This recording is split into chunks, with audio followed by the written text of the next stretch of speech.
நம்ம லியோ பிளாக்ஸுக்கு உங்களை அன்புடன் வரவேற்கின்றோம். இன்றைக்கி சண்டே ஸ்பெஷல் என்னன்னு பார்த்துட்டிங்கன்னா, ஆட்டுக்குடல் தாங்க வாங்கியிருந்தோம்.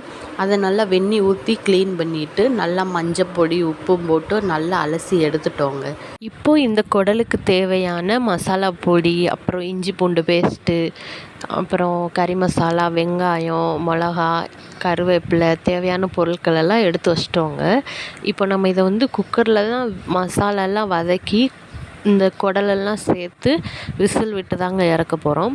ஃபஸ்ட்டு எண்ணெய் நம்ம தேவையான அளவு ஊற்றிக்கலாம்.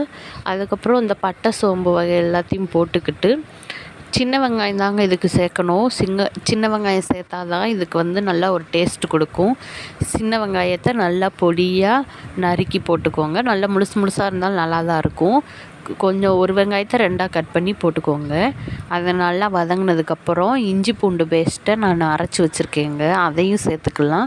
அப்புறம் தக்காளியும் சேர்த்து நல்லா வதக்கிட்டு வத்தப்பொடி, மல்லிப்பொடி, சீரகப்பொடி, சோம்பு பொடி, மிளகு பொடி, அப்புறம் ஏதாவது ஒரு மட்டன் பொடியை போட்டு நல்லா வதக்கிக்கிட்டு நம்ம கழுவி வச்சுருக்கோம்ல அந்த குடலை நல்லா அலசி இன்னொரு டைம் அலசி இதில் சேர்த்துக்கலாங்க. இப்போ பாருங்கள், இதை நல்லா ஒரு 3 விசில் விட்டு இறக்கிட்டேன்.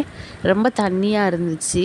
இந்த தண்ணியாக இருந்தாலும் இட்லிக்கு தோசைக்கு சாப்பிட்டுக்கலாம். நான் இந்த தண்ணி வற்றுற அளவுக்கு வச்சு நல்லா கிரேவி மாதிரி வச்சு இறக்குனேங்க. இது ரசத்துக்கு ஒயிட் ரைஸ் வச்சு சாப்பிட்டோம்.